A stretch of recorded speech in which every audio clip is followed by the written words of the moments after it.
Cut అయిపోయింది. First live cut అయిపోయింది, మళ్ళీ స్టార్ట్ అయింది. లేదంటే అది వైఫై ఎక్కడ కదా సెట్ చేసి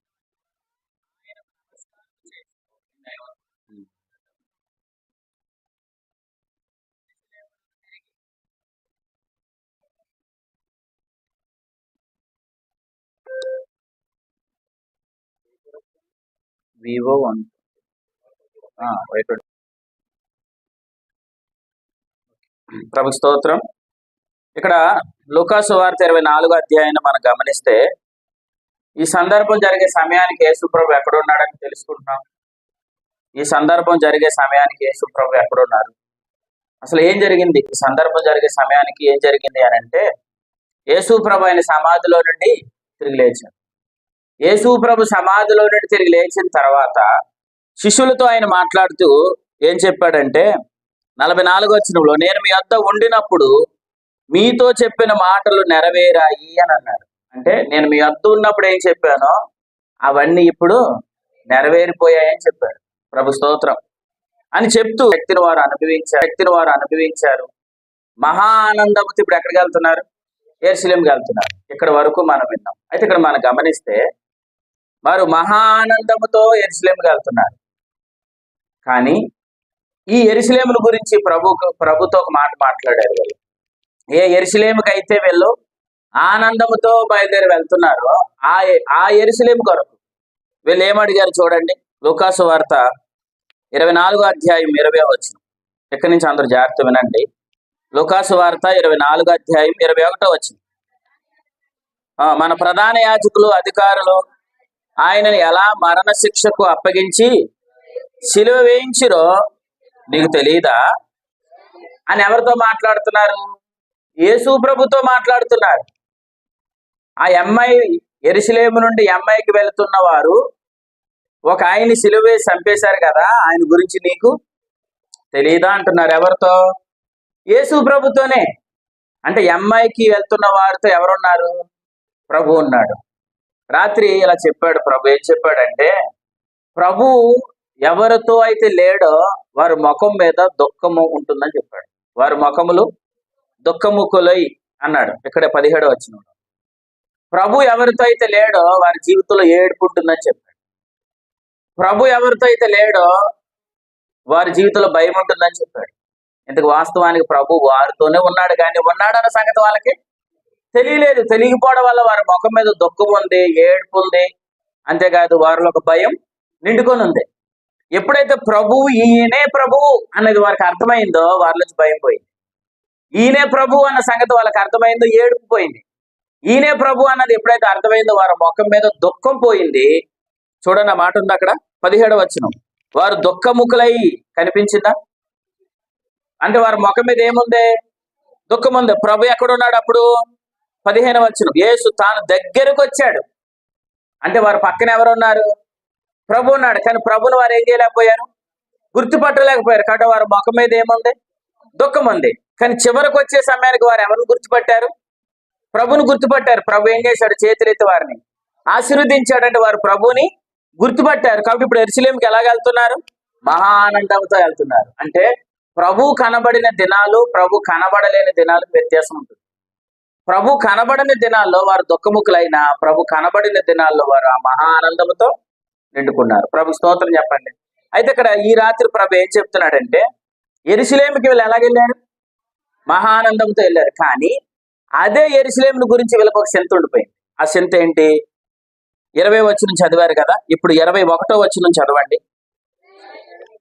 ఇశ్రాయేలులను విమోచింపబోవువాడు ఈయనే అని మేము నిరీక్షించి ఉంటిమి.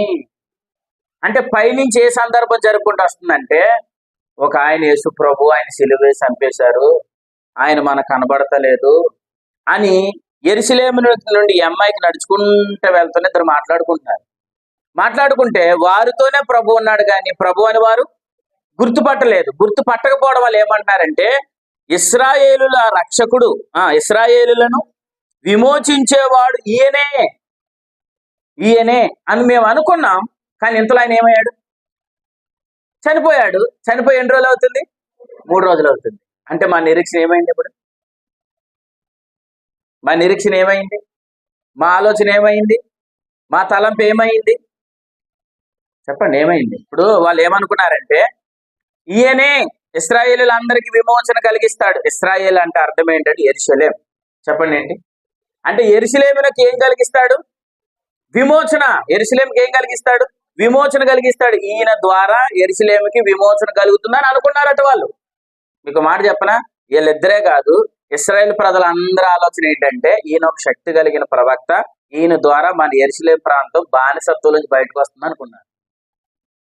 ఇశ్రాయేల్ ప్రజలందరికీ ఈయన ద్వారా ఏం కలుగుతుంది? విమోచన కలుగుతుంది. ఇంతకీ ఇక్కడ చెప్తున్న ఈ విమోచన ఏదైతే ఉందో, ఈ విమోచన పాపము నుండి కలిగే విమోచన కాదు.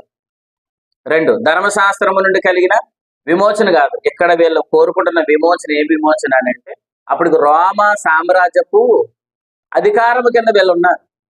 అంటే రోమా పరిపాలన కాలంలో వీళ్ళు ఉన్నారు. ఎందుకంటే రోమా పరిపాలన కాలం అంటే అర్థం ఏంటంటే, దాన్ని దానియేలు గ్రంథంలో వివరిస్తూ ఆ పరిపాలన ఏమని చెప్పాడంటే క్రూర మృగము అని చెప్పాడు. ఏ పరిపాలన? రోమా పరిపాలన కాలాన్ని, రోమా సామ్రాజ్యాన్ని ప్రభు ఎలా పోల్చాడంటే క్రూర మృగముతో పోల్చాడు. 4 సామ్రాజ్యాలు పరిపాలన చేశాయి ఈ ప్రపంచాన్ని. ఒకటి ఏంటంటే బబులోను సామ్రాజ్యం, మనకు తెలుసు బబులోను సామ్రాజ్యం. 2, మాదియా పారసిక సామ్రాజ్యం. 3, గ్రీకు సామ్రాజ్యం. 4, రోమా సామ్రాజ్యం. ఇప్పుడు ఈ రోమా సామ్రాజ్య పరిపాలన అధికారం కింద ఎవరున్నారు? ఇశ్రాయేల్ అందరూ ఉన్నారు. వీళ్ళందరూ ఏం చేస్తున్నారంటే దేవుడు ఏదో ఒక ప్రవక్తను పంపిస్తాడు, ఆ ప్రవక్త ద్వారా మనలందరినీ బానిసత్వం నుంచి బయటికి తీసుకొని వస్తాడని ఎదురు చూస్తున్నారు. అంటే ఏదో ఒక రోజు మనకు విశ్రాంతి దొరుకుతుంది, ఏదో ఒక రోజు ఈ పరిపాలనలోంచి ప్రభు మనల్ని విడిపిస్తాడు, మనకంటూ ఒక సెపరేట్ రాజ్యాన్ని ప్రభు మనకి ఇస్తాడని ఎదురు చూస్తున్నారు వీళ్ళు. అర్థమైన దేవుని స్తోత్రం చెప్పండి కదా. అంటే బబులోను సామ్రాజ్యం కిందకి వెళ్ళారు. బబులోను సామ్రాజ్యం కిందకి వెళ్తే బబులోను ఎలా పోల్చాడు అంటే సింహంతో పోల్చాడు. బబులోను ఎలా పోల్చాడు? సింహంతో పోల్చాడు. ఆ బబులోను సామ్రాజ్యంలో నుంచి దేవుడు విడిపించడానికి దానియేలును ఒక ప్రవక్తను పంపించాడు. దానియేలు ప్రవక్త వెళ్ళాడు, ఆ బబులోని సామ్రాజ్యం నుంచి వారిని బయటికి తీసుకొని వచ్చాడు. ప్రభు స్తోత్రం. తర్వాత మాదియ పారసిక సామ్రాజ్యం వచ్చింది. ఈ మాదియ పారసిక సామ్రాజ్యాన్ని ఏమో ఎలుగుబంటితో పోల్చాడు. ఈ మాదియ పారసిక సామ్రాజ్యం కాలంలో జకర్యా, హగ్గై వారిని పంపించి ఆ ప్రభుత్వం నుంచి విడుదల కలిగించాడు. ఇప్పుడు తర్వాత వచ్చిందే గ్రీకు సామ్రాజ్యం. సోషల్ పుస్తకాలు ఉంటుంది తమ్ముడు, అలెగ్జాండర్. అర్థమైందా? అంటే సోషల్ పుస్తకాలకి బైబిల్కి ఎక్కడో లింక్ ఉంది. బైబిల్లో మనం చూస్తాం ఆయన పేరు అలెగ్జాండర్. సోషల్ పుస్తకాలు చదువుతాం అలెగ్జాండర్. ఈ 3వ ప్రభుత్వమే గ్రీకు సామ్రాజ్యం. ఆ గ్రీకు సామ్రాజ్యాన్ని పరిపాలించింది అలెగ్జాండర్. ఆ అలెగ్జాండర్ కాలంలోంచి విడుదల కలిగిందే మలాకి సమకాలికులు ఉన్న ప్రవక్తల ద్వారా గ్రీకు సామ్రాజ్యం నుంచి విడుదల కలిగింది. ఇప్పుడు 4వ సామ్రాజ్యం, గ్రీకు సామ్రాజ్యాన్ని ఎలా పోల్చాడు అంటే చిరతపులితో పోల్చాడు. 4వ సామ్రాజ్యమే చెప్పండి, రోమా సామ్రాజ్యం. ఈ రోమా సామ్రాజ్యాన్ని దేంతో పోల్చాడు? క్రూరమైన మృగముతో పోల్చాడు. ఆ క్రూరమైన మృగం నుండి ఎప్పుడు విడుదల కలుగుతుందా అని ఎదురు చూస్తున్నారు. ఎవరు? ఇశ్రాయేలు. దానియేలు వచ్చాడు, ఎక్కడి నుంచి విడిపించాడు? దానియేలు అనే ప్రవక్త బబులోను సామ్రాజ్యంలో నుంచి విడిపించాడు. తర్వాత జకర్యా, హగ్గై వాళ్ళు వచ్చారు, మాదియా పారసిక సామ్రాజ్యం నుంచి విడిపించారు. గ్రీకు సామ్రాజ్యం నుంచి ఏమో మలాకి, ఆ కాలంలో ఉన్న సమకాలికులు, పలానా పేరని చెప్పడానికి లేదు కానీ ఆ కాలంలో ఉన్న ప్రవక్తలు ఏం చేశారంటే వారి నుంచి విడిపించారు. ఇప్పుడు రోమా పరిపాలన కాలంలో రోమా సామ్రాజ్యం నుంచి కూడా ఎవరో ఒక ప్రవక్త వస్తాడు, దేవుడు పంపిస్తాడు, ఆ ప్రవక్త ద్వారా మనందరికీ విడుదల కలుగుతుందని ఎదురు చూస్తున్నారు. ఆ టయానికి యేసుప్రభు వచ్చాడు. ఇప్పుడు యేసుప్రభు ద్వారా వాళ్ళు ఏం కలుగుతుంది అనుకుంటారు? ఏదో ఒక రోజు మనకంటే ఒక సెపరేట్ రాజ్యం వస్తుంది, మనం అంటే ఒక సెపరేట్ రాజ్యాన్ని ఈయన ద్వారానే మనకి కలుగుతుందని ఎదురు చూశారు. కానీ ఈయన చనిపోయాడు. అర్థమైందా? అర్థమలేదా? ఈయన ఏమయ్యారు? ఇప్పుడు చనిపోయారు. వీళ్ళ ఆశ అంతా ఏమైంది? ఇప్పుడు నిరాశ అయింది. అయ్యో, ఈయన ద్వారానే మనకి యెరూషలేముకి ఏమొస్తుంది అనుకున్నాం? విమోచన వస్తుంది అనుకున్నాం. ఈయన ద్వారానే ఇశ్రాయేల్ ప్రజలందరికీ విడుదల కలుగుతుందని వీళ్ళు ఏం చేస్తున్నారు? ఎదురు చూస్తున్నారు. అందుకే ఒక రోజు ప్రభుని ఏమడిగారు చూడండి. అపోస్తుల కార్యగ్రంథం, అపోస్తుల కార్యగ్రంథం. ఇదంతా చరిత్ర, కానీ చాలా విషయాలు ప్రభు మనకే తెలియజేస్తారు. అపోస్తుల కార్యగ్రంథం 1వ అధ్యాయం 6వ వచనం చదవండి. కాబట్టి వారు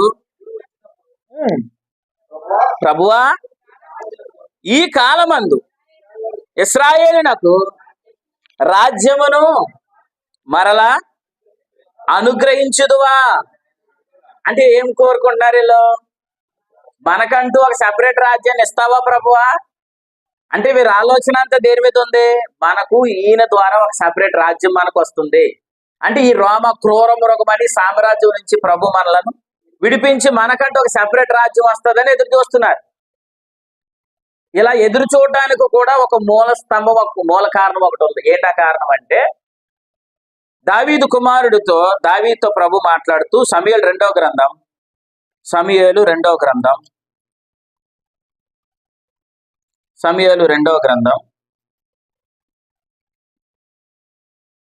7వ అధ్యాయం 16వ వచనం చూడండి. రాజ్యం ఇస్తావా అని అడుగుతున్నారు. రాజ్యం ఇస్తావా అంటే రాజ్యానికి ఎవరు ఉండాలి? రాజ్యానికి ఎవరు ఉండాలి? రాజు ఉండాలి. ప్రభు స్తోత్రం. రాజు ఉండాలంటే ఏముండాలి? సింహాసనం ఉండాలి. అందుకేమన్నారు చూడండి, సమూయేలు 2వ గ్రంథం 7వ అధ్యాయం 16వ వచనం. నీ మట్టుకు నీ సంతానమును నీ రాజ్యమును దేవుడు చెప్పాడు నిత్యము స్థిరపరుస్తాను, నీ సింహాసన నిత్యము స్థిరపరచబడును. ప్రభు స్తోత్రం చెప్పండి. అంటే దావీదుతో ప్రభు చెప్పాడు, దావీదు నీ సింహాసనం స్థిరముంటుంది, నీ రాజ్యము స్థిరముంటుంది, ఆ సింహాసనం మీద ఎప్పుడు రాజు ఉంటాడని చెప్పేశాడు. అంటే ఇప్పుడు ఇశ్రాయేల్ ప్రజలందరికీ ఎదురు చూపేంటి? రాజు వస్తాడని. ఆ రాజు ఎవరని? యేసు ప్రభు అని. ఆయన ఇప్పుడు ఎక్కడ కూర్చుంటాడని? సింహాసనం మీద కూర్చుంటాడని. సింహాసనం మీద కూర్చొని ఏం చేస్తాడు? ఒక రాజ్యాన్ని ఏళ్తాడు. సరే, ఇక్కడ ఎక్కడో సమూయేలు 2వ గ్రంథంలో చెప్పాడు కదా, వాళ్ళు మర్చిపోతారని అనుకుంటే, దేవుడు గాబ్రియేల్ అనే దేవదూతను మరి దగ్గర పంపించినప్పుడు కూడా ఏం చెప్పాడు చూడండి. లూకాసు వార్త 1వ అధ్యాయం 32వ వచనం. ఇందాక మనం చదువుని వచనమే మరలా ప్రభు దూత ద్వారా జ్ఞాపకం చేయించాడు చూడండి. లూకాసు వార్త 1వ అధ్యాయం 30వ వచనం.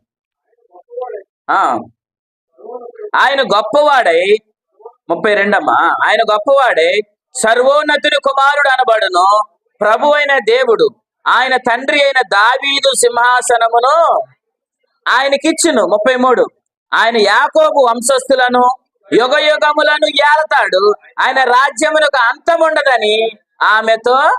అంటే గాబ్రియేల్ దూతొచ్చి కూడా మళ్ళీ ఏం చెప్పింది? రాజ్యం వస్తుంది, రాజు ఉంటాడు, సింహాసనం ఉంటుంది, అది అంతముండదు అని చెప్పాడు. ఇప్పుడు ఇశ్రాయేల్ అందరూ ఏం ఎదురు చూస్తారు? ఇప్పుడు రాజు కొరకు, ఇంకా రాజ్యం కొరకు, ఇంకా ఆ సింహాసనం కొరకు ఎదురు చూస్తున్నారు. ఇలా వాళ్ళందరూ రాజు వస్తాడు, ఆ ప్రవక్త వస్తాడు, రాజు వస్తాడు, వచ్చి ఆయన ఒక రాజ్యాన్ని స్థాపిస్తాడు, దాని మీద ఆయన నిరంతరం ఏళ్తాడు, ఆ రాజ్యంలో మనందరం ఉంటాం అని ఇప్పుడు వీళ్ళందరూ ఏం చేస్తున్నారు? ఎదురు చూస్తున్నారు. ఎదురు చూస్తున్న వారికి ఎదురైన పరిస్థితి ఏంటి? అలా ఎదురు చూస్తున్న వారందరికి ఎదురైన పరిస్థితి ఏంటంట? రాజు చనిపోయాడు. ఇప్పుడు అర్థమైందా? మనకు కూడా చాలా ఆశలు ఉంటాయి కదా, ఇలా అవుతుంది, ఇలా చేద్దాం అని అనుకుంటా మనం అవకాశాలను చేయి జరిపిన తర్వాత ఏమనుకుంటాం? ఎన్ని అనుకున్నానండి కదా. గణేశన్ కూడా ఏమనుకున్నాడు? అనుకున్నాడు కదా వ్యాపారం. దాని విషయంలో ప్రభు కుదురుపాటిస్తాడు. అంటే ఇన్ని అనుకున్నానండి, నేను ఇలా చేద్దాం అనుకున్నాను, సడన్ గా ఇప్పుడు ఏమైంది? అవకాశం కాస్త చేయి జారిపోయింది అని అనుకున్నారు వీళ్ళు. అనుకొని అంటున్నారు, చనిపోయి 3 రోజులు అయిపోయింది, రాజు వస్తాడు అనుకున్నాం, రాజ్యం చేస్తాడు అనుకున్నాం, యెరూషలేముకి రాజు వస్తాడు అనుకున్నాం, ఈయన ద్వారా ఇశ్రాయేల్ అందరికీ విమోచన కలుగుతుంది అనుకున్నాం, ఈయన ద్వారా యెరూషలేముకి మరలా కొత్త రోజులు వస్తాయి అనుకున్నాం, ఈయన ద్వారా యెరూషలేము మళ్ళా ప్రభావం తిరిగి వస్తుంది అనుకున్నాం. కానీ ఈయన చనిపోయి 3 రోజులు అయిపోయింది అని. అలా అనగానే అప్పుడు ప్రభు ఏం చెప్పారు రండి. అలా అనుకుంటున్న దినాల్లో వారందరూ ఎలా ఎదురు చూస్తున్నారు చూడండి. ఇంకా కొన్ని వచనాలు చూద్దాం. అపోస్తల కార్యగ్రంథం 3వ అధ్యాయం. వారు ఎలా ఎదురు చూస్తున్నారు? అపోస్తల కార్యగ్రంథం 3వ అధ్యాయం. అందరూ జాగ్రత్తగా చూడండి. అవకాశం ఏమి చేజారిపోలేదు, మనం ఏం భయపడద్దు. వారు అనుకుంటున్నారు అవకాశం అయిపోయిందేమో అనుకోని, కానీ ప్రభు ఏం చెప్పాడు చూడండి. అపోస్తల కార్యగ్రంథం 3వ అధ్యాయం 19వ వచనం నుంచి చదవండి. ప్రభు సముఖము నుండి ఆ ఈ దేనికోసం ఎదురు చూస్తున్నారు వీళ్ళు? విశ్రాంతి కాలాలు ఎదురు చూస్తున్నారు. ఆ రోజు వస్తే మనకి విశ్రాంతి దొరుకుతుందని ఎదురు చూస్తున్నారు. ఇంకా ఏమనుకుంటున్నారంట? 21వ వచనం, అన్నిటికీ కుదురుబాటు కాలం వస్తుంది అనుకుంటారట. అర్థమైందా? ఏమనుకుంటున్నారు? ఆ రాజు వస్తే, ఆ రాజ్యం వెళ్తే, ఆ సింహాసనం మీద ఆయన కూర్చుంటే, దావీదు సింహాసనం మీద ఆయన ఆసీనుడైతే మనకి విశ్రాంతి కాలం దొరుకుతుంది, అన్నిటికీ కుదురుబాటు కాలం దొరుకుతుంది అని అనుకుంటున్నారట. ప్రభు స్తోత్రం. ఆశను ప్రభు ఏం చేస్తాడు? ఆశను నిరాశ చేస్తాడా? ఆశను నెరవేరుస్తాడా? ఆశ గల ప్రాణాన్ని తృప్తిపరుస్తాడు. వీళ్ళు ఎదురు చూస్తున్నారు. ఆయన వస్తే కుదురుబాటు కాలం వస్తుంది, ఆయన వస్తే రోజులు మంచి రోజులు వస్తాయి, ఆయన వస్తే విశ్రాంతి దినాలు, విశ్రాంతి కాలాలు దొరుకుతాయని ఎదురు చూస్తున్నారు కదా. అటువంటి టైంలో ప్రభు ఏం మాట్లాడారు చూడండి. ఇప్పుడు మరలా చదవండి 20వ వచనం. మీ కొరకు, అందరూ కూడా చూడండి, మీ కొరకు నియమించిన క్రీస్తు యేసును అయితే ఆయన పంపుతాడు. మీ కొరకు, అందరూ చాలా జాగ్రత్త వినాలి. ఈ వచనం దగ్గర మీరు రాంగ్ వెళ్ళిపోతారు. చాలా జాగ్రత్త వినాలి. మీ కొరకు నియమించిన క్రీస్తు యేసును ఆయన పంపునట్లు, అంటే ఏం చేస్తాడు? మీ కొరకు, మీ కొరకు క్రీస్తుని ఏం చేస్తాడు? ఆయన పంపుతాడు. మీ కొరకు పంపుతాడు అంటే ఇక్కడ మీ కొరకు అంటే ఎవరి కొరకు? రాంగ్, ఇశ్రాయేల్ కొరకు. ఎందుకు మీ కొరకని అక్కడ ఎందుకు చెప్పాడంటే 14వ వచనం చదవండి. మీరు పరిశుద్ధుడను నీతిమంతుడైన వారిని నిరాకరించారు. 15వ వచనం, మీరు జీవాధిపతిని ఏం చేశారు? మీరు అంటున్నాడంటే ఎవరి గురించి? ఇశ్రాయేలు గురించి. అందరూ కూడా జాగ్రత్త వినండి. మీరు ఆయన నిరాకరించారు, మీరు ఆయనను చంపేశారు, మీరు జీవాధిపతిని చంపేశారని చెప్పుకుంటూ వచ్చి, అయితే మీరు విశ్రాంతి కాలం కొరకు ఎదురు చూస్తున్నారు, తర్వాత అన్నిటికీ కుదురుబాటు కాలం కొరకు మీరు ఎదురు చూస్తున్నారు కాబట్టి మీ కొరకు ఒక ఆయన నియమించబడ్డాడు. ఆయన ఒక రోజున దేవుడు పంపిస్తాడు, మీ అందరికీ ఆ విశ్రాంతి కాలం దొరుకుతుంది, మీకు అందరికీ కుదురుబాటు కాలాలు దొరుకుతాయి అని ఎవరితో చెప్తున్నాడు? ఇశ్రాయేలుతో చెప్తున్నాడు. అంటే ఇశ్రాయేలు కొరకు నియమించిన క్రీస్తు ఉన్నాడు. ఇశ్రాయేలు కొరకు నియమించిన క్రీస్తు ఉన్నాడు. రైట్, ఇప్పుడు కిందకి చదవండి 21వ వచనం. అన్నిటికీ కుదురుబాటు కాలం ఒక రోజు వస్తుందని దేవుడు ఆది నుండి తన పరిశుద్ధ ప్రవక్తల ద్వారా పలికించాను. ఇక్కడ ఈ మాట చూడండి. అంతవరకు, ఎంతవరకు? కుదురుబాటు కాలం వచ్చేంత వరకు, ఇంకా విశ్రాంతి కాలం వచ్చేంత వరకు, ఇంకా చెప్పండి, రాజు రాజ్యాన్ని ఏలేంత వరకు, సింహాసనం మీద కూర్చునేంత వరకు, యెరూషలేముకు మంచి రోజులు వచ్చేంత వరకు. ఇప్పుడు ఎలా పెట్టి చదవండి. అంతవరకు యేసు పరలోక నివాసి అయి ఉన్నాడు. ఎవరి కోసం? రాంగ్, మన కోసం. నేను కన్ఫ్యూజ్ అయ్యారా? మీ అందరికీ ప్రభు కృపనిచ్చిన గాక. అన్నిటికీ కుదురుబాటు కాలం వస్తుంది, మంచి రోజులు వస్తాయి, రాజ్యం వస్తుంది. ఇవన్నీ కొరకు క్రీస్తు నియమించబడ్డాడు. ఆయన త్వరలో వస్తాడు.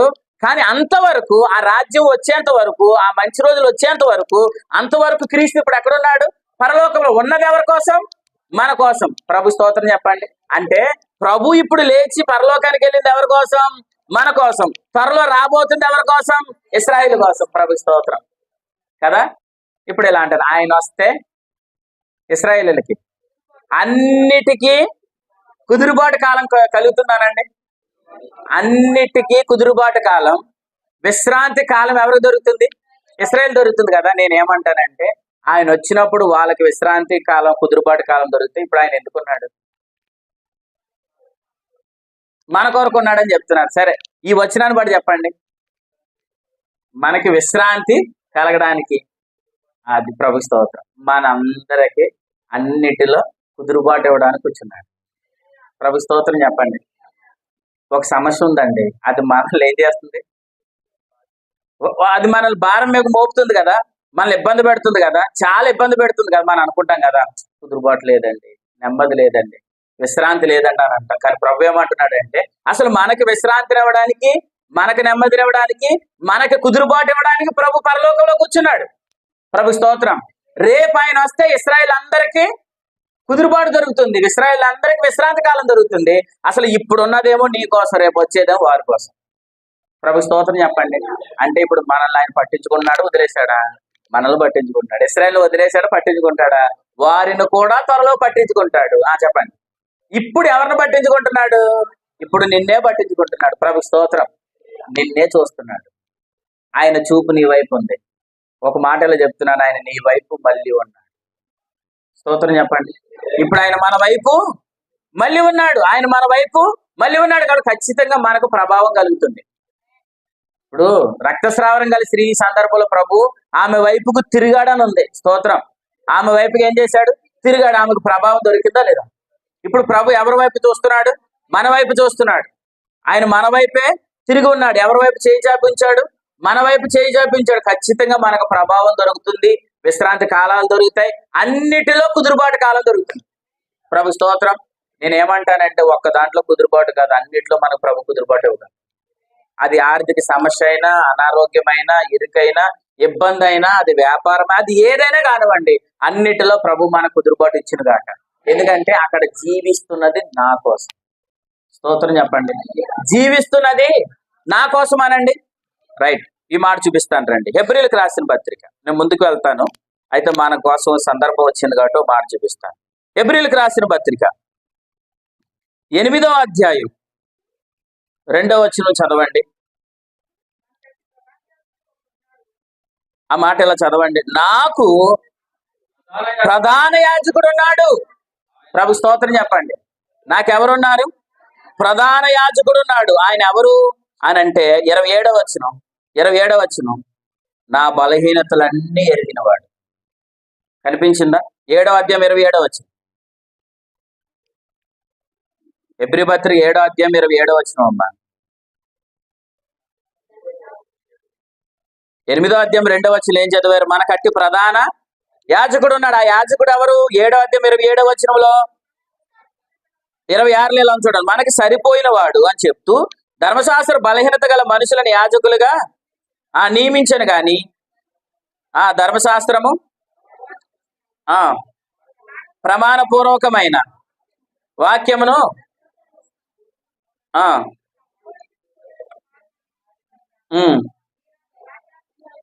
ఈయన నా ప్రధాన రైట్ సారీ 4:14 చదవండి. 4:14. ఆకాశ మండలము గుండా వెళ్ళిన దేవుని కుమారుడైన యేసు అను గొప్ప ప్రధాన యాజకుడు దేవుని స్తోత్రం నాకున్నాడు. ఏమి ఇవ్వడానికి? అన్నిటిలో కుదురుబాటు ఇవ్వడానికి. ప్రభు స్తోత్రం. అట్టి ప్రధాన యాజకుడు నాకున్నాడా గనుక మనం ఏదైతే ఒప్పుకుంటున్నామో, ఏదైతే మనం ఆలోచిస్తున్నామో దానిని ఏం చేస్తాడు ఆయన? గట్టిగా మనం చేపడుతూ 15వ వచనం, అక్కడున్న ప్రధాన యాజకుడు మన బలహీనతలు యందు మనతో సహానుభావం లేనివాడు కాడు గాని సమస్త విషయంలో మన వలనే శోధింపబడినను ఆయన పాపము లేనివాడుగా ఉన్నాడు. అంటే అర్థం ఏంటంటే నా బలహీనతలన్నీ తెలిసినవాడు. ఆమేన్ చెప్పండి. నా బలహీనతలన్నీ తెలిసినవాడు, నా పరిస్థితులన్నీ తెలిసినవాడు, నా అక్కర్లన్నీ తెలిసినవాడు, నాకు సరిపోయిన వాడు ప్రధాన యాజకుడు నాకు ఉన్నాడు. ఇప్పుడు 16వ వచనంలాగా ఉన్నాడు చూడండి. ఆయన నాకేమిస్తాడు? సమయోచితమైన సహాయం చేస్తాడు. స్తోత్రం చెప్పండి. ఏం చేస్తాడు? సమయోచితమైన సహాయం. ఇప్పుడు మీకు ఏ సహాయం కావాలో అది ప్రభు చేస్తాడు. ఇప్పుడు ప్రస్తుతానికి నీకు ఏ సహాయం కావాలో ఆ సహాయం చేయడానికి నీ బలహీనతలన్నీ ఎరిగిన వాడు మన ప్రధాన యాజకుడు మన కొరకు పరలోకంలో జీవిస్తున్నాడు. ప్రభు స్తోత్రం చెప్పండి. ఎవరి కొరకు జీవిస్తున్నాడు? నా కొరకే. కాబట్టి ఆయన జీవిస్తున్నాడు గనుక మనకు సమయోచితమైన సహాయాన్ని ఇస్తాడు. ఆ సమయోచితమైన సహాయం ద్వారా మనకు అన్నిటిలో కుదురుబాటు కాలం దొరుకుతుంది. అన్నిటిలో కుదురుబాటు దొరుకుతుంది కాక. ప్రభు స్తోత్రం. మనం భయపడవలసిన పని లేదు, చింతపడవలసిన పని లేదు. ఎందుకంటే ఆ సహాయం ద్వారా మనకు అన్నింటిలో కుదురుబాటు కాలం వస్తుంది. ప్రభు స్తోత్రం చెప్పండి. కాబట్టి క్రీస్తు అక్కడ ఉన్నాడు కాబట్టి మనందరికి ఏం దొరుకుతుంది?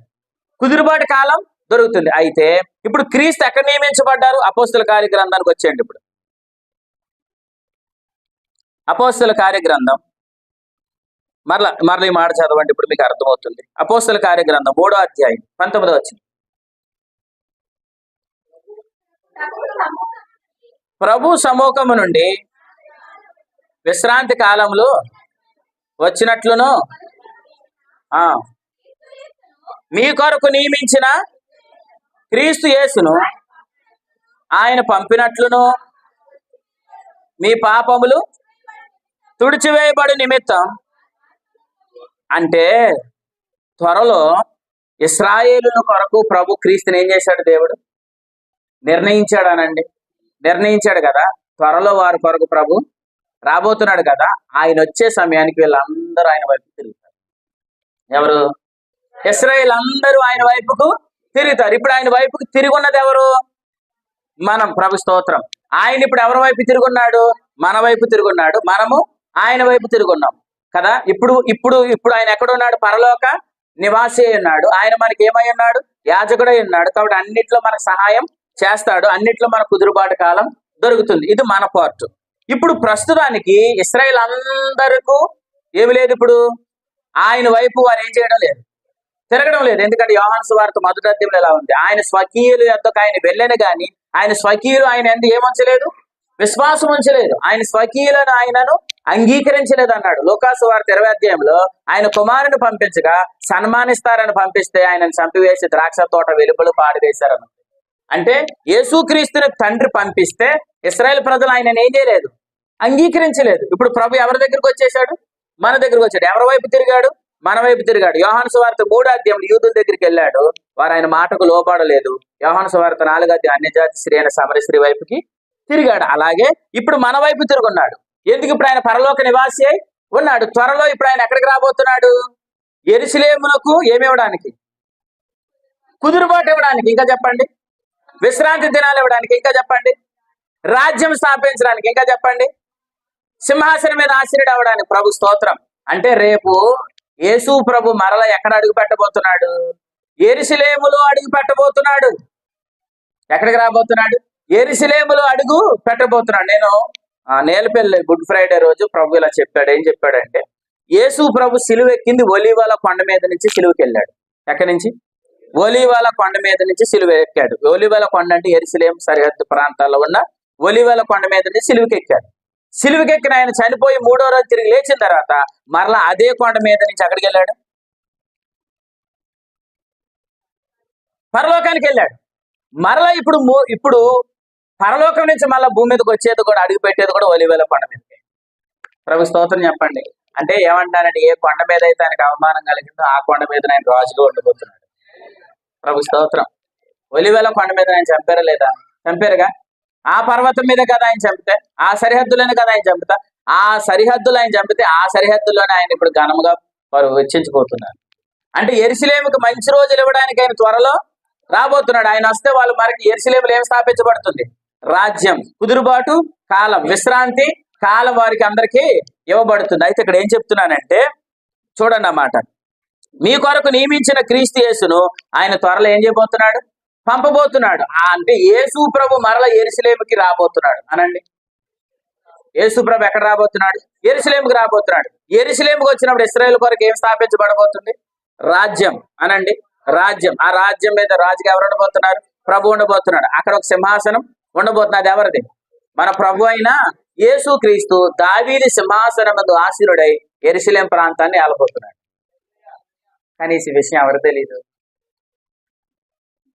ఎవరు తెలియదు చెప్పండి? ఇశ్రాయేలు తెలియదు. ఇంకా బాగా చెప్పండి. ఎవరు తెలీదు? లోకానికి తెలీదు, సాతానుగాడికి తెలీదు. ఇంకా చెప్పండి. యెరూషలేము నుండి ఎమ్మాయి మార్గానికి వెళ్తున్న వారికి తెలియదు. యెరూషలేము నుండి ఎమ్మాయికి వెళ్తున్న వారు ఏమనుకుంటున్నారు? ఆయన చనిపోయాడు కాబట్టి ఇంకేమి లేదు, రాజ్యం లేదనుకున్నారు. ఆయన చనిపోయాడు కాబట్టి కుదురుబాటు కాలం వస్తుంది అనుకున్నాం, విశ్రాంతి కాలం వస్తుంది అనుకున్నాం, రాజు వస్తాడు అనుకున్నాం, సింహాసనం మీద ఆసీనుడు అవుతాడు, మనకు మంచి రోజులు వస్తాయి అనుకున్నాం. కానీ ఆయన ఏమయ్యాడు? చనిపోయాడు. అని వారి ముఖం మీద ఏమొచ్చింది? దుఃఖం వచ్చింది. వారి ముఖం మీద దుఃఖం వచ్చింది. కానీ ఎప్పుడైతే ప్రభు వారిని అందరిని ఎక్కడ తీసుకుని వెళ్ళిపోయాడు? ఒక అనుభవంలోకి తీసుకెళ్ళాడని చెప్తున్నాను. ఈ మధ్యలో వాళ్ళందరినీ ఒక ఊరికి తీసుకెళ్ళాడు. ఆ ఊరి పేరు చెప్పండి. బేతనియా. బేతనియా అంటే ఏంటి? ఇల్లు. ఇల్లు అంటే ఏంటి? దేవుణ్ణి ప్రేమించాడని, దేవుడు మనల్ని ప్రేమించాడనే స్థలం. నేనేం చెప్తున్నాను? దేవుడు మనల్ని ప్రేమించాడని తెలుసుకునే స్థలం ఏదండి? సంఘం. ప్రభు స్తోత్రం చెప్పండి. అంటే ఇప్పుడు వీళ్ళందరిని ఎక్కడ తీసుకుని వెళ్ళాడు? బేతనియాకి తీసుకుని వెళ్ళాడు. అంటే అర్థం ఏంటి? బేతని అంటే రొట్టెలు ఇల్లు, రొట్టెలు ఇల్లు అంటే అర్థం ఏంటి? సంఘం. సంఘం అంటే ప్రభు ఏం చెప్పాడు వీళ్ళకి? రేపొద్దున సంఘం అనేది రాబోతుందని చెప్పాడు. ప్రభు స్తోత్రం చెప్పండి. సంఘం అనేది వస్తుందని చెప్పాడు. సంఘం అనేది వస్తుందని ఎప్పుడైతే చెప్పాడో, అంటే సంఘం అనేది ఒకరోజు ఎత్తబడిన తర్వాత ఖచ్చితంగా ఇశ్రాయేల్ ప్రజలు కూడా ఏమివ్వబడుతుంది?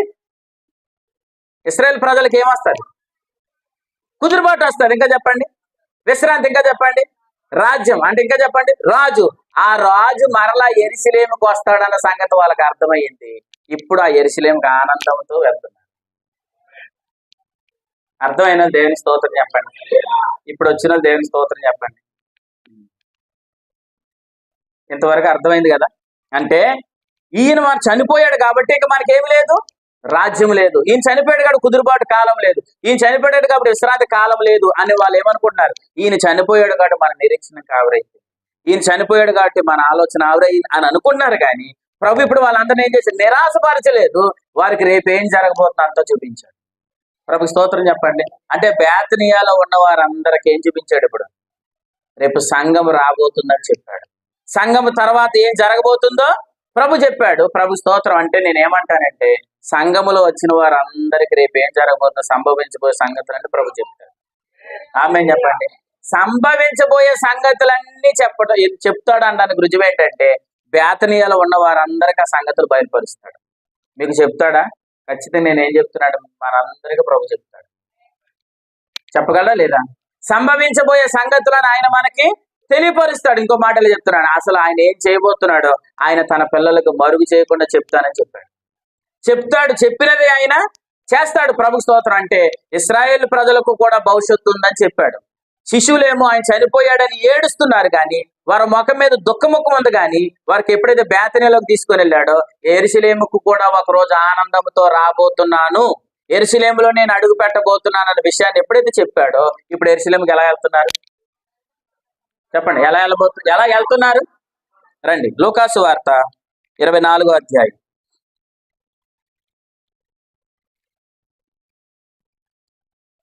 లూకాసు వార్త 24వ అధ్యాయం. 24వ అధ్యాయం 17వ వచనంలో వారి ముఖం మీద ఏముంది? దుఃఖం ఉంది. 13వ వచనంలో ఎక్కడి నుంచి ఎక్కడికి వెళ్తున్నారు? యెరూషలేము నుంచి ఎమ్మాయికి వెళ్తున్నారు. వారి ముఖం మీద ఏముంది? దుఃఖం ఉంది. ఎందుకు దుఃఖం ఉంది? 21వ వచనం ప్రకారం చెప్పాలి.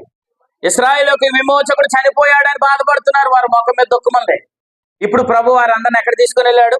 49వ వచనంలో వాగ్దాన ఆత్మ గురించి చెప్పాడు. 50వ వచనంలో వారిని బేతనియాకి తీసుకుని వెళ్ళాడు. 51వ వచనంలో వారిని ఆశీర్వదించాడు. ఎప్పుడైతే రాబోయే భవిష్యత్ కాలంలో ఏం జరగబోతుందో వారికి అర్థమైంది. కాబట్టి ఇప్పుడు అమ్మాయి నుంచి యెరూషలేముకి ఎలా వెళ్తున్నారు? రూట్ మార్చేశాడు ప్రభు స్తోత్రం చెప్పండి. అంటే ఇశ్రాయేలులకు ఏం జరగబోతుందో తెలియనప్పుడు వారి ముఖం మీద దుఃఖం ఉంది. కానీ ఇప్పుడు భవిష్యత్తులో ఏం జరగబోతుందో దేవుడు వారికి చెప్పిన తర్వాత వారి ముఖం మీద ఏమి లేదు? దుఃఖం లేదండి. నేను మాట అంటాను. అసలు ఇప్పుడు యేసు ప్రభు వినండి, యేసు ప్రభు అప్పుడు వరకు శిష్యులందరూ ఆయనతో కలిసి ఉన్నారు కదా. వీళ్ళు భోజనం వండుకోవాలా? పని లేదు. కష్టపడాలా? పని లేదు. ఇప్పుడు వీళ్ళు ఎక్కడికి వెళ్ళినా యేసు ప్రభుతో పాటు భోజనం ఎవరికి పెట్టేసేవారు? వీళ్ళు పెట్టేసేవారు. మీరు పాస్టర్ గారు కూడా వెళ్ళారనుకోండి, పాస్టర్ గారికి వేసేవన్నీ వేస్తారు కదా. నువ్వు ఆయన ఇలా అన్నాడు, అందరూ పాస్టర్ గారికి అన్ని ప్రత్యేకమైన పెడుతున్నారు కాబట్టి నేను కూడా సేవా ప్రతిష్ఠ చేసేసుకొని రేపించి నేను కూడా పాస్టర్ అయిపోతాను. అంటే ఆయన దృష్టి దేని మీద ఉంది? పాస్టర్ గారికి పెట్టే వాటి మీద ఉంది. కానీ పాస్టర్ గారు పడుతున్న పోట్లు ఆయన తెలుస్తుందా? తెలియదు కదా. కాబట్టి వినండి. అంటే ఇప్పుడు యేసు ప్రభు ఎక్కడికి వెళ్ళినా ఆయనతో పాటు వీళ్ళు వెళ్ళడం వల్ల వీళ్ళందరికీ ఏం పెట్టేవారు? భోజనం పెట్టేవారు. సడన్ గా ఈయన ఏమన్నాడు? నేను వెళ్ళిపోతున్నాను అన్నాడు. సడన్ గా ఈయన ఏమన్నాడు? నేను వెళ్ళిపోతున్నాను కానీ ఇప్పుడు మొక్కలు చూడు. ఇప్పుడు దాకా మనమే వాళ్ళు వదిలేసాం, కుటుంబాన్ని వదిలేసాం, ఈయనతో వచ్చాం, ఇప్పుడు దాకా మన కాలం అంతా బాగా గడిచిపోయి నేను సడన్ గా వెళ్ళిపోతాను అంటాడు. అనుకోరా? మరి అలాగే వెళ్ళిపోతారు అన్నప్పుడు ఇప్పుడు యేసు ప్రభు ఇక్కడ ఏమయ్యాడు? వారి మధ్యలో వారిని చేతులైతే ఆశీర్వదించుచుండగా ఆయన పరలోకానికి అలా నేరుగా వెళ్ళిపోయాడు కదా. అలా వెళ్ళిపోతున్నప్పుడు ఇలా ఆనందించాలి, బాధపడాలి, ఏడవాలండి. ఇప్పుడు సడన్ గా వారి మధ్యలో పోషించి ఆయన వెళ్ళిపోతున్నప్పుడు ఏడవాలా, ఆనందించాలా, ఏడవాలా అంటున్నాను. ఏడవాలి కదా. మరి ఎందుకు ఆనందిస్తున్నారు?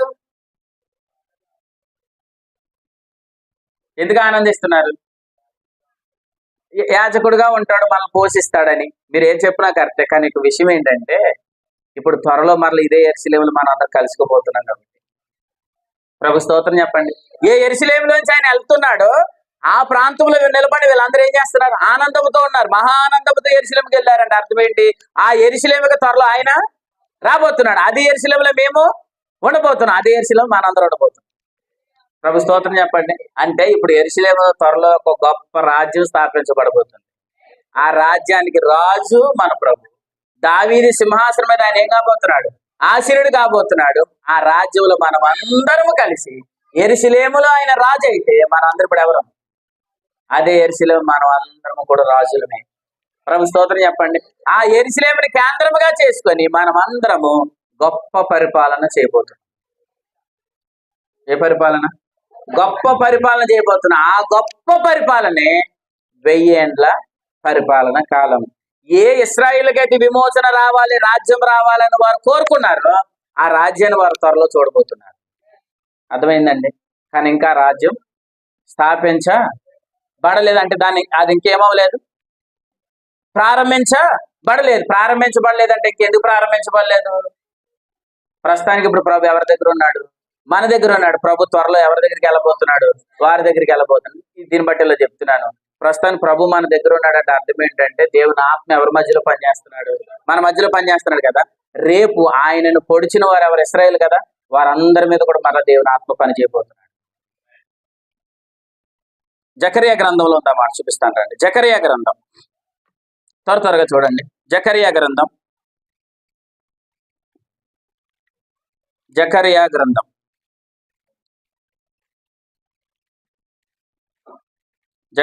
గ్రంథంలో 12వ అధ్యాయం 10వ వచనం చదవండి. ఎవరు దావీదు సంతతి వారంటే ఎవరు? ఇశ్రాయేలు యూదులు. యెరూషలేము నివాసుల మీదను కరుణ నొందించుచు ఆత్మ విజ్ఞాపన చేయు. ఆత్మను వారి మీద ఏం చేస్తాడట? కొమ్మరింపగా వారందరూ ఏం చేశారు? ఒకప్పుడు తాము పొడిచిన నా మీద వారు ఏం చేస్తారు? దృష్టి ఉంచుతారు. కింద ఏమని చూడండి, పొడిచిన వాని విషయం అందు ఏముంచుతారు? దృష్టి ఉంచుతారు. అంటే త్వరలో వాళ్ళందరూ ఏమవబోతున్నారు? అయ్యో మనం ఈయననే సిలువ వేసి చంపేశాం అని వారందరికీ మళ్ళీ ఏమవుతుందో ఒకరోజు జ్ఞాపక శక్తి వస్తుంది. నేను ఏమంటానండి, వారందరికి మళ్ళీ త్వరలో పశ్చాత్తాపం రాబోతుంది. వారందరికి మారు మనసు రాబోతుంది. ఇలా చెప్పొచ్చు, మారు మనసు కలిగించే ఆత్మ ఇప్పుడు ప్రస్తుతానికి ఎవరి మధ్యలో ఉన్నాడు? మన మధ్యలో ఉన్నాడు. త్వరలో ఎవరి మధ్యలోకి వెళ్ళబోతున్నాడు? ఇశ్రాయేలు మధ్యలోకి వెళ్ళబోతున్నాడు. వారందరూ ఇప్పుడు ఎవరి వైపు తిరుగుతారు? ఆ యేసు ప్రభుని పొడిచారు కదా, పొడిచిన వారిని తట్టువారు తిరుగుతారు. ప్రభు స్తోత్రం.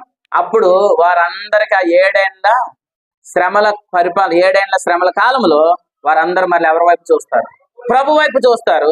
ఇప్పుడు ఆ 7 ఏండ్ల శ్రమల కాలానికి ముందుగానే ప్రభు సంఘం ఏమైంది? మహిమలోకి వెళ్ళింది. సంఘం ఏమో మహిమలోకి వెళ్ళింది. 7 ఏండ్ల శ్రమల కాలంలో ఇశ్రాయేలు అందరూ మళ్ళీ ఎవరి వైపు చూశారు? ప్రభు వైపు చూశారు. 7 ఏండ్ల శ్రమల కాలం అయిన తర్వాత 1000 ఏండ్ల పరిపాలన కాలంలో యెరూషలేములో దావీదు రాజ్యాన్ని, దావీదు సింహాసనం మీద ప్రభు రాజుగా ఉండబోతున్నాడు. మనము ఈ 7 ఏండ్ల శ్రమల కాలంలో ప్రభుని ఎవరైతే అంగీకరించారో వారు కలిపి యెరూషలేములో ఆయన రాజుగా ఉండబోతున్నాడు. ప్రభు స్తోత్రం చెప్పండి. అక్కడ 14వ అధ్యాయం 9వ వచనం చదవండి.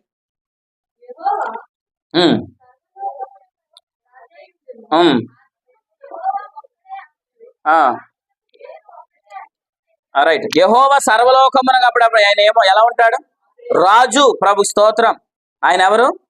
రాజు. 11వ వచనం చదవండి. పట్టణం ఎత్తుగా కనబడును, జనులు అక్కడ నివసింతురు. అప్పుడు శాపం అనేది లేదు. యెరూషలేము నివాసులు అందరూ ఇప్పుడు అప్పుడు ఎలా ఉంటారు? ప్రభు స్తోత్రం. అప్పుడు ఎలా ఉంటారంటే యెరూషలేము ప్రాంతం వారు అందరూ ఎలా ఉంటారు? ఎవరెంతగా యెరూషలేములో నివసించేవారు?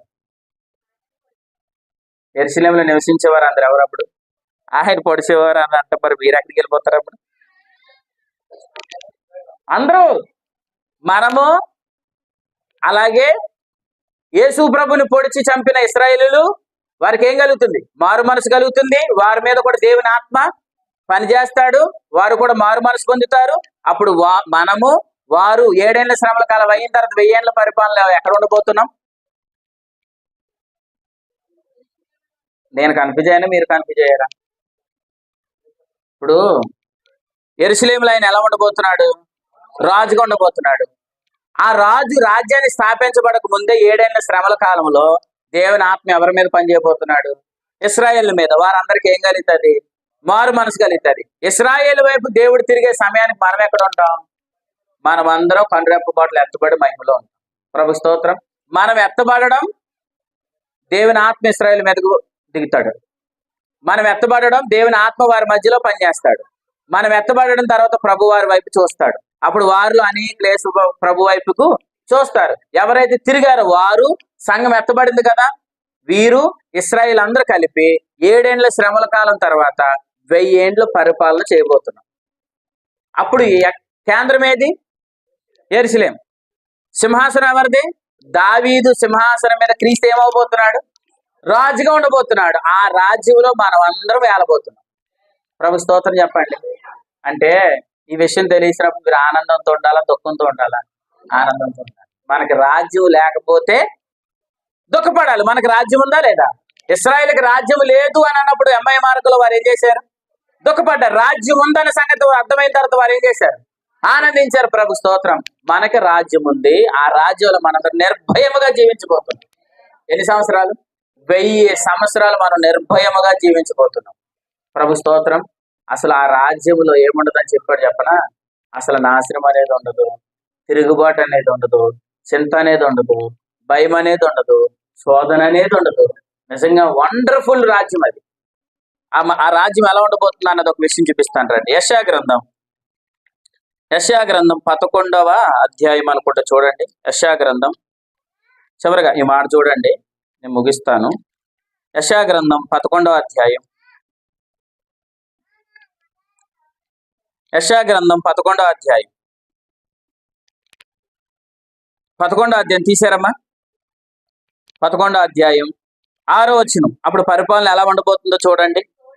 తోడేళ్ళు గొర్రెపిల్ల యొద్ద, అసలు వాస్తవానికి ఇది జరుగుతుందా? తోడేళ్ళును గొర్రెపిల్ల ఒక చోట ఉంటాయా అంటున్నారు. కానీ ఏమన్నాడు చూడండి. తోడేళ్ళు గొర్రెపిల్ల యొద్ద నివాసం చేయును, చిరుతపులి మేకపిల్ల యొద్ద పండుకొనును, దూడయు కొదమ సింహమును పెంచబడిన కోడెయు కూడుకొనగా బాలుడు వాటిని ఏం చేస్తాడట? దేన్ని? కొదమ సింహం మీద కూర్చొని బాలుడు తోలుతాడట. దేని స్తోత్రం. కొదమ సింహం మీద కూర్చొని బాలుడు తోలును. ఆవులు ఎలుగులు కూడి మేయును, వాటి పిల్లలు ఒక్క చోటనే పండుకొనును. ఎద్దు మేయినట్లు, ఇది ఎంత విచిత్రం చూడండి. సింహము గడ్డి మేయును, పాలు కుడిచి పిల్ల. నాగపాము పుట్ట యొద్ద, అంటే పాలు తాగి పిల్లలు వెళ్ళి ఎక్కడ ఆడతారట? పాము ఉన్న పుట్టల దగ్గర ఆడతారట. కానీ ఏం లేదు, ఏది హాని చేయదు. మీకు మాట చెప్పనా? అసలు ఆ 1000 ఏండ్ల పరిపాలన కాలంలో ఒకడు ఉండడు. అది 1000 ఏండ్ల పరిపాలన కాలంలో సాతానికి లేదు అవకాశం. ఎందుకంటే ఆ 1000 ఏండ్ల పరిపాలన సాతాను బంధించబడతాడు. అసలు ఇప్పుడు జరిగే హత్యలకి ఇవన్నిటికి మూలం ఎవరు? వాడే కదా. వాడు ఉన్నాడు కాబట్టి ఇవన్నీ జరుగుతున్నాయి. కాబట్టి ప్రస్తుతానికి ఆ 1000 ఏండ్ల పరిపాలన కాలం వీడు ఏం చేయబడతాడు? వీడి సామ్రాజ్యం అంతా ఏం చేయబడుతుంది? భద్రం చేయబడుతుంది. వీళ్ళని పక్కన పెడతాడు, భద్రం చేస్తాడు, ఒక చోట వాళ్ళని ఉంచుతాడు. అప్పుడు 1000 ఏండ్ల పరిపాలన వాడికి ఏమి లేదు, అవకాశం లేదు. వాడి సామ్రాజ్యానికి ఏమి లేదు, ఇంకా అవకాశం లేదు. కాబట్టి కీడు లేదు, శోధన లేదు, ఇబ్బంది లేదు, అసలు హాని అనేది లేదు. ఒక మాట చెప్పనా? మరణం కూడా లేదు. ఒక మాటలో చెప్పిన అసలు నిట్టూర్పు లేదు, దుఃఖం లేదు. అటువంటి ఉన్నతమైన ఆనందం కలిగిన రాజ్యాన్ని త్వరలో మనం చూడబోతాం. ప్రభు స్తోత్రం. ఎంతమందికి ఆనందంగా ఉంది కదా? ఒక ఆయన ఇలా అన్నాడు, రేపు 1000 ఏండ్ల పరిపాలన ఉందంటే, అంటే ఆయన అన్నాడు 1000 ఏండ్ల పరిపాలన ఏమి లేదు, ఆల్రెడీ ఇప్పుడే 1000 ఏండ్ల పరిపాలన జరిగిపోతుందని చెప్పాడు. ఆల్రెడీ ఇప్పుడే 1000 ఏండ్ల పరిపాలన జరిగిపోతుందని చెప్పాడు. మరి ఇప్పుడు వాళ్ళకి ఏం చెప్తాం సమాధానం? 1000 ఏండ్ల పరిపాలన ఇదే, ఇప్పుడే జరిగిపోతుంది, 1000 ఏండ్ల పరిపాలనకి తర్వాత లేదని అన్నాడు. 1000 ఏండ్ల పరిపాలన ఇది కాదని చెప్పడానికి మనకు రుజువేంటి? ప్రకటన గ్రంథం చూడండి ఒకసారి, చివరిగా మాట. ప్రకటన గ్రంథం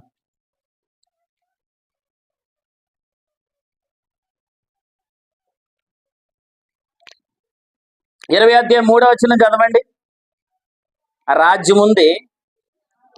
1000 సంవత్సరములు గడిచే వరకు జనులను మోసపరచుకున్నట్లు అగాధము మూసి దానికి ముద్ర వేసి, అగాధాన్ని మోస్తాడట. రెండవ వచనం చదవండి. రెండవ వచనం. అతడు ఆది సర్పమును అనగా అపవాది సాతానును అనా ఘట సర్పమును పట్టుకొని, ఈ మాట అందరూ, 1000 సంవత్సరాలు సాతానును బంధించి అగాధములో పడవేస్తాడు. అంటే ఇప్పుడు చెప్పండి, 1000 సంవత్సరాల కాలంలో ఎవడుండడు? అపవాది ఉండడు. అంటే అపవాది ఉన్నాడు అని, అపవాది లేడంటే అది ఏ కాలం? 1000 ఏళ్ల పరిపాలన కాలం. అపవాది ఉన్నాడంటే అది ఏ కాలం కాదు? 1000 ఏళ్ల పరిపాలన కాదు. ఇప్పుడు అపవాది ఉన్నాడా లేడా? ఉన్నాడు కాబట్టి ఇది ఏ కాలం కాదు? అది మీరు చెప్పేశారు. నేనేం లాజిక్ మిమ్మల్ని కన్ఫ్యూజ్ చేశాను అనుకున్నారు, ఏం కాదు, మీరు క్లియర్ గా చెప్పారు. ఇప్పుడు 1000 ఏళ్ల పరిపాలన కాలం సాతాను ఏం చేయబడతాడు? బంధించబడతాడు. బంధించబడ్డాడు అంటే అది ఏ కాలం? 1000 ఏళ్ల పరిపాలన కాలం. బంధించబడలేదంటే అది ఏ కాలం కాదు? 1000 ఏళ్ల పరిపాలన కాదు. ఇప్పుడు సాతాను పని ఉందా లేదా? ఉంది. సాతాను విజృంగా పనిచేస్తున్నాడా లేదా? పనిచేస్తున్నాడు. అంటే ఇది ఏ కాలం కాదు? 1000 ఏళ్ల పరిపాలన కాదు. త్వరలో 1000 ఏళ్ల పరిపాలన కాలం రాబోతుంది. ఇప్పుడు 1000 ఏళ్ల పరిపాలన కాలం జరుగుతుంది అని అంటున్న వాడికి బైబిల్ అర్థం కాలేదు. 1000 ఏళ్ల పరిపాలన ఇప్పుడు జరుగుతలేదు, 1000 ఏళ్ల పరిపాలన కాలం జరగబోతుంది. ప్రభు స్తోత్రం చెప్పండి. కాబట్టి ఆ 1000 ఏళ్ల పరిపాలన రాజ్యం ఉంది. ఆ రాజ్యం మీద క్రీస్తు రాజుగా కాబోతున్నాడు. ఆయన సింహాసనం మీద ఆశీనుడు కాబోతున్నాడు. ఆయన ఎదుట మనం అందరం రాజుల వారి పరిపాలన చేయబోతున్నాం. ప్రభు స్తోత్రం. అప్పుడు మన అందరికైనా పట్టణాలు అప్పగిస్తాడు. జేమ్స్ పట్టణాలు అప్పగిస్తాడు. స్టీఫెన్ గారు పట్టణాలు అప్పగిస్తాడు. జాన్ పట్టణాలు అప్పగిస్తాడు. ఎవరెవరికి? ఎవరైతే ఆయన పరిచర్యలు నమ్మకంగా యథార్థంగా కొనసాగుతూ నీతి ఫలాలు ఫలిస్తూ, ఎవరైతే భక్తిని కడ వరకు ఎవరైతే కాపాడుకున్నారో, విశ్వాసం ఎవరైతే కాపాడుకున్నారో వారందరికీ అప్పుడు ఆ పట్టణాల మీద అధికారం ఇస్తాడు. అర్థమైందండి? మనం ఏమో భక్తి జీవితాన్ని వదిలేసి విశ్వాసాన్ని కాపాడుకోకుండా నమ్మకంగా లేకపోతే మనకు అప్పుడు ఏముండవు, పట్టణాలు అనేవి ఉండవు. పట్టణాలు అనేవి లేకపోతే చెప్పండి, బాధాకరమా కదా? ఇప్పుడు మన పక్కనున్న ఎవరైనా కొత్తగా వచ్చిన వ్యక్తి ఏమో అప్పుడు 10 పట్టణాలు ఇవ్వబడి మనకు ఒక పట్టణం కూడా లేకపోతే ఎలా ఉంటుంది? ఎంత ఏడుస్తామండి. ఇక్కడ బతికేది ఎన్ని సంవత్సరాలు? 60, 70. అప్పుడు పరిపాలన ఎన్ని సంవత్సరాలు? 1000 సంవత్సరాలు ఏడవాలి అప్పుడు కదా. ఎన్ని సంవత్సరాలు దొక్కపడాలి? 1000 సంవత్సరాలు దొక్కపడాలి. కాబట్టి అటువంటి పరిస్థితి మనకి ఎవ్వరికి రాకూడదు గాక. అందుకే ప్రకటన గ్రంథం 3వ అధ్యాయంలో చివరికి మాట చూసి ముగిస్తున్నాను. ప్రకటన గ్రంథం 2వ అధ్యాయం 27వ వచనం చూడండి. ప్రకటన గ్రంథం 2వ అధ్యాయం 27వ వచనం. 26. నేను నా తండ్రి వలన అధికారం పొందినట్లు జయించుచు అంతము వరకు నా క్రియలను అదండి. ఏం చేయండి? ప్రభు వచ్చేంత వరకు జాగ్రత్తగా మీ భక్తిని, మీ విశ్వాసాన్ని జాగ్రత్తగా కాపాడు. అర్థమైంది? జాగ్రత్తగా కాపాడుకోండి అని చెప్పేమన్నాడు. అలాగున్న వారికి జనుల మీద అధికారం ఇస్తాడు. ప్రభు స్తోత్రం చెప్పండి. కాబట్టి మీకు అందరికి అధికారం ఇచ్చును గాక. లూకాసు వార్త 19వ అధ్యాయంలో పట్టణాలు ఇస్తానని చెప్పాడు. లూకాసు వార్త 19వ అధ్యాయంలో ఏమిస్తాడు? పట్టణాలు ఇస్తాడు. అది కూడా చూపించానా? రైట్. లూకాసు వార్త 19. లూకాసు వార్త 19. లూకాసు వార్త 19వ అధ్యాయం 17వ వచనం చదవండి. అతడు ఇలా వినండి. అలా మంచి దాసుడా, నువ్వు కొంచెంలో నమ్మకంగా ఉంటావు గనుక ఎన్ని పట్టణాలు? 10 పట్టణాలు ఇచ్చాడు. 19వ వచనం చదవండి.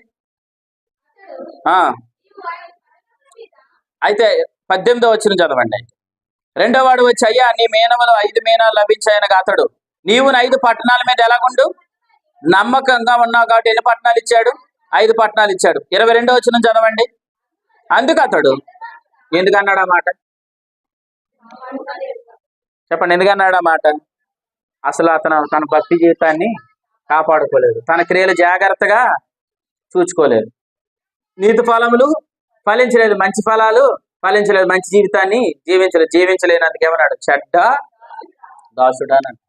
కానీ జీవించిన వ్యక్తిని ఏమన్నాడు? భలే నమ్మకమైన మంచి దాసుడని 10 పట్టణాలు ఇచ్చాడు. తర్వాత వ్యక్తికి ఏమో 5 పట్టణాలు ఇచ్చాడు. తర్వాత వ్యక్తి 1 పట్టణం కూడా ఇవ్వలేదు. నేను ఏమంటాను, నాకు నిలబడినప్పుడు నీకు 1 కూడా ఇవ్వబోచాలి దౌర్భాగ్యం.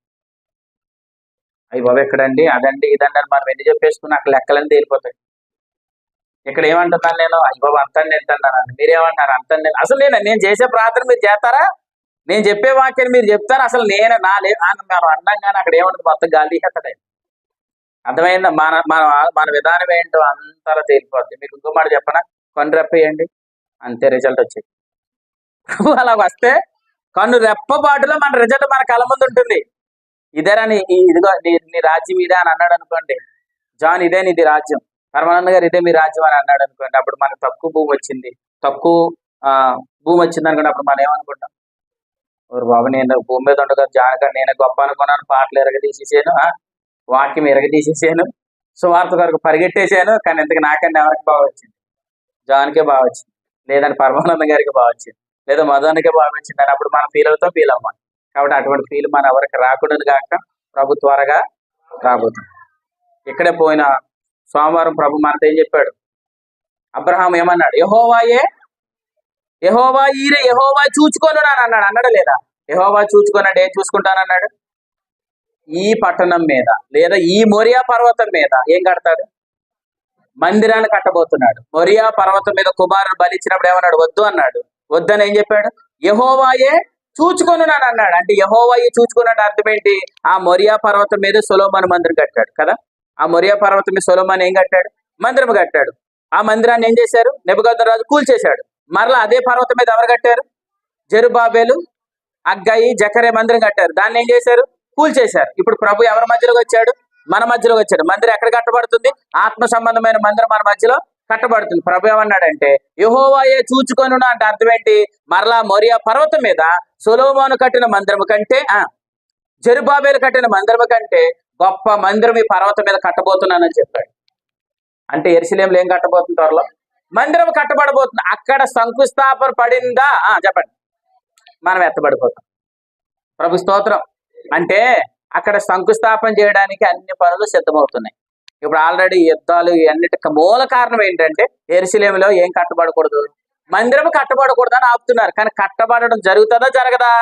సొలొమోను ఆపారు. పని అయిందా? మందిరం పనులు ఆపడం వల్ల అయిందా? అవలేదు. జెరుబ్బాబెలు కాలంలో ఆపాలనుకున్నారు, పని అయిందా వారి వల్ల? కాలేదు. ఇప్పుడు యెరూషలేములో కూడా మందిరం కట్టబడ్డ కూడా అవుతుంది. అది త్వరలో ప్రారంభించబడింది. అది ప్రారంభించబడిందంటే ఇక్కడ మందిరం ఏమైంది? కట్టడం పూర్తయింది. ఆత్మ సంబంధమైన మందిరం అనేది పూర్తి అవ్వాలి, అక్కడ ప్రారంభించబడాలి. అక్కడ ప్రారంభించబడిందంటే ఇక్కడ పూర్తయిందని అర్థం. ఇక్కడ పూర్తయిందంటే అక్కడ ప్రారంభించబడుతుందని అర్థం. ఇప్పుడు అక్కడ మందిరం కట్టబడకూడదని ఏం జరుగుతున్నాయి? యుద్ధాలు జరుగుతున్నాయి. అక్కడ యుద్ధాలు జరుగుతున్నాయి. నాకేం జరుగుతుంది? మరి అక్కడ యుద్ధాలు జరుగుతున్నాయి కాబట్టి మనకు పెట్రోల్ లేదు. అక్కడ యుద్ధాలు జరుగుతున్నాయి కాబట్టి మన ఇంటికి గ్యాస్ లేదు. దీని అంతటి మూలం ఏంటి? యెరూషలేము మీద జరుగుతున్న దాడి. అంటే త్వరలో అక్కడ ఏం కట్టబడబోతుంది? మందిరం కట్టబడబోతుంది. అంటే త్వరలో ఇక్కడ మందిరం ఏమవబోతుంది? పూర్తి అవ్వబోతుంది. అంటే అర్థం ఏంటి? మనం ఏమవబోతున్నాం? అది మనం ఎత్తబడబోతున్నాం. ప్రభు స్తోత్రం చెప్పండి. అంటే త్వరలో ఇశ్రాయేల్ రాజు యెరూషలేములో ఏమవబోతున్నాడు? రాజ్యం స్థాపించబోతున్నాడు. కాబట్టి మనందరూ ఆ రాజ్యంలో ప్రభుతో పాటు ఏలబోతున్నాం. ప్రభు స్తోత్రం చెప్పండి. ఆ కృపలో దేవుడు మిమ్మల్ని అందరూ వర్ధిల్లజేయను గాక. అంతము వరకు మీ క్రియలను జాగ్రత్తగా కాపాడుకుని వానికి పట్టణములు ఇస్తానని చెప్పాడు, ప్రజలను ఇస్తానని చెప్పాడు. ఆ కృపలో దేవుడు మిమ్మల్ని అందరూ నడిపించుతాడు. తల వంచండి, ప్రార్థన. ఈ రాత్రి ప్రభు మిమ్మల్ని దర్శిస్తే, ప్రభు మీతో మాట్లాడితే, ప్రభు వైపు చూస్తూ రాజ్యము లేదు, ఇశ్రాయేలులకు విమోచకుడు లేడు అని యెరూషలేము నుండి అమ్మాయికి వెళ్తున్న వారు బాధపడుతున్నారు, దుఃఖముఖులు అవుతున్నారు. అయ్యో, ఈయన ఇశ్రాయేలు అందరిని విమోచిస్తాడు అనుకున్నాం, యెరూషలేమునకు విమోచన ఇస్తాడు అనుకున్నాం, కానీ ఈయన చనిపోయి 3 రోజులు అయిపోయిందే అని అమ్మాయి మార్గంలో ఉన్న వారు ఏడుస్తున్నారు, దుఃఖముఖులు అవుతున్నారు. కానీ ప్రభు వారిని బేతని అనుభవానికి తీసుకుని వెళ్ళారు. బేతని అనుభవంలో తీసుకుని వెళ్ళి రేపు సంఘము ఎలా స్థాపించబడుతుందో, సంఘము కొరకు ప్రభు పరలోక నివాసి అవ్వబోతున్నాడని, ఇశ్రాయేలు కొరకు నియమించబడిన క్రీస్తు త్వరలో రాబోతున్నాడని, అప్పుడు ఇశ్రాయేలు అందరికీ మారు మనసు కలుగుతుందని, విశ్రాంతి కాలాలు, కుదురుబాటు కాలాలు రాబోతున్నాయని, దావీదు సింహాసనం మీద ఆయన ఆశుడి కాబోతున్నాడని ప్రభు వారితో చెప్పినప్పుడు వారి ముఖం మీద దుఃఖం పోయింది. అవును, త్వరలో ఒక గొప్ప రాజ్యం రాబోతుంది. ఈ లోక రాజ్యాలన్నీ అల్పకాలమే. ఆ రాజ్యము ఉన్నతమైన రాజ్యం. ఆ రాజ్యంతో నా ప్రభుతో పాటు మేము యెరూషలేములో ఏలబోతున్నాం అని వారు ఎరిగారు. కనుకనే యెరూషలేముకు వారు ఆనందంతో వెళ్తున్నారు, గంతులు వేస్తూ వెళ్తున్నారు. త్వరలో రాబోతున్న రాజ్యం వైపు వారు చూచారు. ఈ రాత్రి కూడా ప్రభు మనతో మాట్లాడుతున్నారు. మనకు ఒక రాజ్యం ఉంది. దావీదు సింహాసనం మీద క్రీస్తు రాజుగా పరిపాలన చేయ రోజులు రాబోతున్నాయి. అప్పుడు పట్టణాల మీద ప్రభు మనకు అధికారం ఇవ్వబోతున్నాడు. ఇది నీకు అర్థమైతే యెరూషలేములో ఆనందముగా మనం అడుగు పెట్టబోతున్నాం. త్వరలో ఉన్నతమైన ఆనందంతో మనం అడుగు పెట్టబోతున్నాం. కానీ ఆ రోజు ఆనందంతో అడుగు పెట్టబోతుంది సమయంలో నీకు ఎన్ని పట్టణాలు ఇవ్వబోతున్నాయి అన్నది కూడా నీకు ప్రశ్నగా మిగిలిపోతుంది. యాకోబుని పరువు అడిగినట్లుగా నువ్వు జీవించిన సంవత్సరాలు ఎన్ని అని అడిగినట్లుగా ప్రభు త్వరలో నిన్ను అడగబోతున్నాడు. నువ్వు జీవించిన సంవత్సరాలని, నీ విశ్వాసాన్ని ఎంత కాపాడుకున్నావు, నీ భక్తిని ఎంత కాపాడుకున్నావు, ఎంత ఫలించావు, కడవరకు నీ క్రియలను ఎంత జాగ్రత్తగా కాపాడుకున్నావు, ఎంత పరిశుద్ధమైన జీవితాన్ని జీవించావు అని ప్రభు త్వరలో అడగబోతున్నాడు. దాన్ని బట్టి నీకు పట్టణాల మీద అధికారం ఇవ్వబోతున్నాడు. నువ్వు జీవించకపోతే ఆ రోజు పట్టణాలు నువ్వు కోల్పోతావు. నువ్వు జీవించకపోతే బహుమానాలు కోల్పోతావు. వద్దు, ఆ దుఃఖముఖంతో నువ్వు ఉండొద్దు. ఆనందముతో ఉన్నతమైన రాజ్యం, బాలుడు కొదమ సింహం మీద కూర్చొని ఏలే రాజ్యం అది. ఆ ఉన్నతమైన రాజ్యాన్ని మనం త్వరలో చూడబోతున్నాం. నా ప్రియ సహోదరులనా, భక్తిని పాడు చేసుకోకండి, లోకాసులు పడిపోకండి, లోక తలంపు లాగుతున్న వాటి వైపు చూడకుండా. ఈ చివరి దినాల్లో సాతాను పని చేస్తున్నాడు. 1000 ఏళ్ల పరిపాలన కాలం సాతానికి పని లేదు. వాడు బంధించబడతాడు. అప్పుడు హత్య లేదు, నాశనం లేదు, ఇరుకు లేదు, ఇబ్బంది లేదు, వేదన లేదు, సమస్య అనేదే లేదు. కానీ ఈ రోజు వాడిని దారి తప్పించడానికి ప్రయత్నం చేస్తున్నా. వాడు మాయలో పడద్దు, వాడు మోసంలో పడద్దు. ఈ రోజు ప్రభు నీ కొరకు నా కొరకు పరలోక నివాసిగా జీవిస్తున్నాడు. ఆయన మనకు విశ్రాంతి కాలాలు ఇవ్వడానికే జీవిస్తున్నాడు. కుదురుబాటు కాలం ఇస్తాడు. సమస్యలు కలుగుతున్నాయని, సమస్యలు ఎక్కువవుతున్నాయని, ఇరుకులు క్రీస్తునామం సమర్పించి వేడుకొని కొడుకును ముగిస్తున్నాము తండ్రి. ఆమేన్. అందరికీ వందనాలు.